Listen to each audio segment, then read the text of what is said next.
મારી બેનપણીને અમારા પાડોશી એવું કહેતા હતા મને કે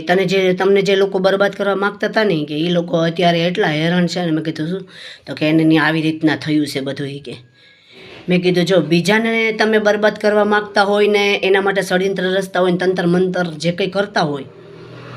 જે કંઈ તાંત્રિક મેલી વિદ્યા જે કંઈ કરતા હોય દોરા દાણા કાળા કૂણા જે કંઈ કરતા હોય તે એ બધું જે કરો છો ને એ બધું ક્ષણિક પૂર્તિ હોય 5-6 મહિના વર્ષ દિવસ આ જે તમે બીજાને બરબાદ કરવા માટે જે સમય બરબાદ કરો અને મહેનત કરો છો ને એટલી જો તમે તમારી પ્રગતિ કરવા માટે મહેનત કરતા હોય ને તમારી લાઈફ બની જાય એટલે કહેવાનો તાત્પર્ય કે હરેક માણસે બીજાને બરબાદ કરવાનું ક્યારેય નહીં વિચારવાનું આપણે ખુદ થાય જે ખાડો ગોળે ને એ જ પડે આપણી જૂનવાણી કહેવત છે જે ખાડો ગોળે ને એ જ પોતે પડે એટલે બીજાને બરબાદ કરવાનું નહીં વિચારવાનું બીજાને ઊંચો ઉપાડવાની મહેનત કરવાની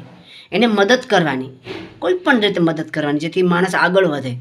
તમે એક ડગલું માણસને મદદ કરશો ને તો ભગવાન 100 ડગલા તમને મદદ કરશે કહેવાનો તાત્પર્ય કે બીજાને બરબાદ કરવામાં જે સમયને જે પૈસોને જે વાણીને વર્તનને વ્યર્થ કરો છો ને જે ષડયંત્ર રચો ખેલો માણસો મૂકો CID કરો જાસૂસી કરો મારી તારી કરો બેઇજ્જત કરો હાસી ખોટી વાતો કરીને કાના ખુશની કરો લાગવક લગાડો બીજા મારફત તમે બરબાદ કરો તમે તો સામે કાંઈ ઝઘડો કરીને આવી હકવાના નથી કે બાંધી હકવાના નથી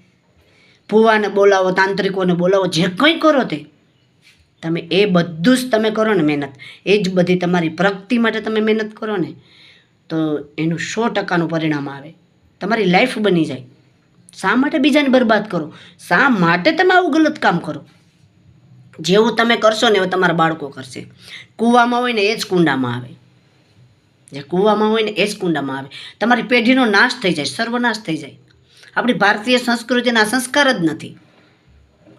અને મને તો પોતાનો અનુભવ છે મારો પોતાનો હકીકત અનુભવ છે જે લોકોએ નક્કી કર્યું છે ને મને બરબાદ કરવાનું હેરાન કરવાનું શાળા કરવાનું બેઇજ્જત કરવાનું બદનામ કરવાનું બધા લોકો બરબાદ થઈ ગયા અત્યારે એનું કારણ એક છે કેમ કે મેં તો મારા જીવનમાં ક્યારેય કોઈને બરબાદ કરવાનું વિચાર્યું જ નથી હું તો ભગવાનને ઉઠીને એક જ પ્રાર્થના કરતી હોય ભગવાન હું તો ભગવાન પાસે એક જ પ્રાર્થના કરું કે ભગવાન તમે સૌનું કલ્યાણ કરો આપણા ભારત દેશનો ઉદ્ધાર કરો આખા વિશ્વનો ઉદ્ધાર કરો બધા લોકોને સત્યના માર્ગે વાળો સૌને સદબુદ્ધિ આપો સદવિચાર આપો પણ મારાથી શરૂઆત કરો પ્રભુ મારા ભગવાનની પાસે મારી આ એક જ પ્રાર્થના મારો ક્યારેય વાળ વાંકો ન થાય અને તમારો પણ નહીં થાય જો તમે લોકો કહેવાનું તાત્પર્ય છે કે તમે લોકો પણ જો આવું જીવન જીવશો ને આવા શુદ્ધ વિચારથી અને આવા હેતુથી તમારું જીવનનો ઉદ્ધાર થશે ખુદ તમારી સાથે ભગવાન વાતો કરશે કોઈ પણ મારફત આવીને ભગવાન વાતો કરશે પ્રકૃતિના મારફત પવન પાણી વાયુ નદી પર્વત આકાશ પાતાળ માણસ જીવ જંતુ પશુ પક્ષી વૃક્ષ વનસ્પતિ હર કોઈ દ્વારા ભગવાન આવીને તમારી સાથે વાતો કરશે ગેરંટી આપું મારો અનુભવ છે આ મારો ભગવાન મારી યારે ખુદ વાતો કરે મારું અભિમાન છે આ ભક્તિના માર્ગે જાજો સત્યના માર્ગે જાજો અને બીજાને સત્યના માર્ગે વાળજો ભક્તિના માર્ગે વાળજો જે બુરું કરતા હતા ને એનું એટલું બુરું છે કે મારે કલ્પનાની બહાર વાત છે મને દુઃખ થાય છે હું ભગવાનને કહું ભગવાન આટલી સજા નહીં આપો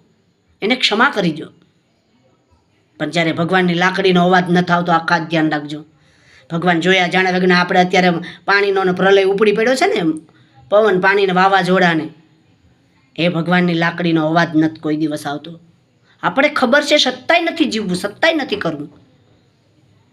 છતાં પણ આપણે ખાડામાં જઈને પડવું છે તો આપણને કોઈ કહેવાવાળું કે નથી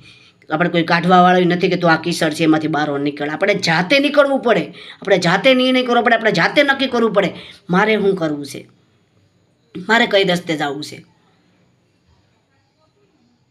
કોઈ મને કહીને હું નબળે રસ્તે સડી જાઉં હું કામ મારી જિંદગી છે સત્યના માર્ગે જ જાઉં ને ભગવાન આવો અમૂલ્ય દેહ આપ્યો તો હું સારા રસ્તે ને સારા વિચાર જ કરું ને